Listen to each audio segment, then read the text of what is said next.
Hello, I'm Shinji from Chiang Mai Long Stay. Today I visited Doi Suthep, an absolute must-see when you come to Chiang Mai, and the nearby Hmong village. Doi Suthep, Golden Temple, a journey to Chiang Mai, Thailand. Here's the thing. I booked this tour through a local travel agency and it was only 700 baht per person. That's roughly 3,500 yen or about $20.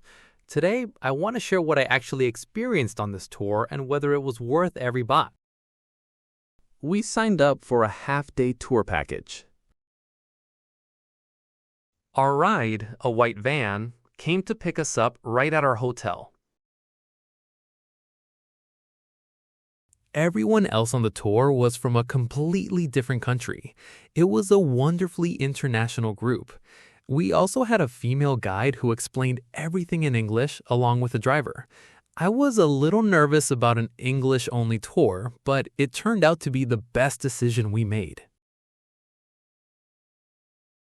Our first stop was Doi Suthep. Its full name is Wat Pradat Doi Suthep, sitting at the summit of Doi Suthep Mountain at an elevation of 1,080 meters. Chiang Mai is actually home to several temples built high in the mountains like this. In Thai culture, mountaintops are considered sacred places, removed from the noise of everyday life, a place for monks to meditate and practice. Doi Suthep became the special temple it is today through a combination of that belief in the sanctity of high places and the white elephant legend, which I'll tell you about shortly. The van took us almost all the way to the top, and from there we climbed 306 stone steps to the temple. Flanking both sides of the staircase are sculptures of Naga, the serpent deity from Thai mythology. It's quite an impressive sight. This is where having a guide really made a difference. If we had come on our own, we never would have known when this temple was built or why it was built here. According to our guide, the temple was constructed in 1383 during the Lanna Kingdom, over 600 years ago. At the center of the temple stands a 22-meter golden stupa that glows brilliantly in the sunlight. Inside, the sacred relics of the Buddha, his bones, are enshrined.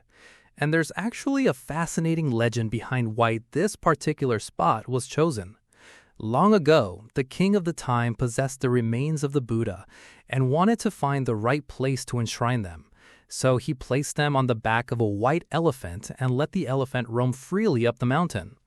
The elephant climbed the mountain, circled a certain spot 3 times, let out a cry, and then collapsed and died right there. The king took this as a divine sign and decided to build a temple on that very spot. By the way, there's also a reason why white elephants are considered so sacred.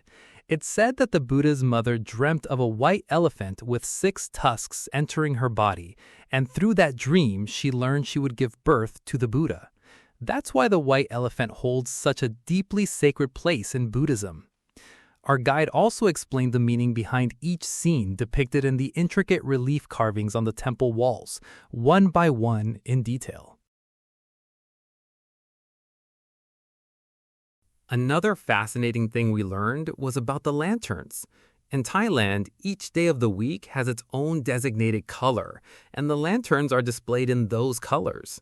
This is exactly the kind of cultural detail you'd walk right past without a guide to point it out. From the summit, you get a sweeping panoramic view of Chiang Mai city below. On a clear day, it's truly breathtaking. On the way down, instead of tackling the 306 steps again, we rode the funicular, cable car. That was a fun experience in itself. After Doi Suthep, we continued along a narrow, winding mountain road, climbing even higher until we reached the Hmong hill tribe village. This area sits at an even higher elevation than Doi Suthep. I was genuinely impressed that people built and lived in a community on such a steep slope. The village had plenty of things to browse and buy, shops selling coffee beans, dried fruit, and all kinds of local goods. Stepping further into the village, the atmosphere shifted completely. There were thatched roof gazebos scattered around, a small pond, bamboo poles hung with lanterns swaying gently in the breeze, and the small waterfall trickling through the rocks. Somewhere in the distance, you could hear the sound of bells used in Buddhist chanting. It had a very peaceful mountain village feel. We stopped in at a dried fruit shop, and the woman running it was incredibly warm and friendly. Even her handwritten menu had a charming personal touch. We ended up having a lovely little exchange with her, and the dried fruit itself, absolutely delicious. There were also shops selling traditional Hmong textiles and clothing, and we even spotted someone trying on an outfit. Then, at one point while we were walking through the village, I noticed a little girl dressed in traditional Hmong clothes. She was absolutely adorable. The moment I reached for my phone to take a photo, she vanished. Just like that. I missed my chance completely. Instead, I managed to ask a woman at one of the souvenir shops if I could take her photo, and she kindly agreed. Small moments like that, missed it but got this instead, are exactly the kind of thing that stays with you from a trip. To wrap things up, we sat down for a relaxing cup of coffee. Taking a quiet moment to breathe in the mountain air, that was the perfect ending to this tour. So that's my look at the half-day tour covering Doi Suthep and the Hmong village. 700 baht, about 3,500 yen or roughly $20. For that price, you get transportation, sightseeing, and best of all, a guide who walks you through the history and culture every step of the way. That's genuinely great value. If we had gone on our own, we probably would have just thought, wow, it's beautiful, and moved on. But knowing the history behind the temple's founding, the legend of the white elephant, the meaning of the carvings, the story behind the colored lanterns, all of that context completely changed the way we saw everything.